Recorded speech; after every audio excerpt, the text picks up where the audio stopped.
Hello good people and welcome to Excel Hacks for Productivity. One trick, 2 minutes to learn, hours saved every day.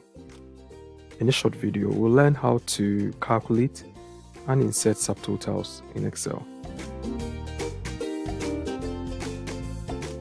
So in this data, I have departments in one column, salaries in the other. For each department, I want to calculate a subtotal and place it under the department. So an easier way to do this is first to sort the department column. You can easily do this standing in one cell. Go to data and you sort A to Z. So here I have it sorted in alphabetical order. My goal is to place the subtotals at each change in department. So to do this, under data, you can see outline to the far right. So subtotal is under outline.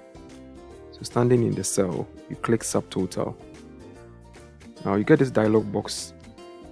So what we eventually want is at each change in department, we want to use the sum function on the salary column. Okay, and there are options here. If you have an existing calculation, you can replace it. But also add page breaks between groupings, and you can also place summary below this. We'll keep it at the default. So basically, it's the column that has the labels sorted, the function you want to use, and the column that contains the numbers you are using the sum on or any operation on. So when you click OK, you get something like this. So we have for account management, this is the total. Creative, this is the total. You could also collapse this to look at it at a grand total level, or at a department level, or at a granular level, which is for every row that is in the table. So please practice and add it to your list of Excel tricks.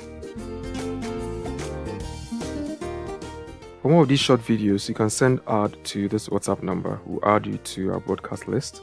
We send videos directly to you on Mondays and Fridays. All our old videos are on our YouTube channel, Excel Hacks for Productivity. Please visit and subscribe for notification of new videos.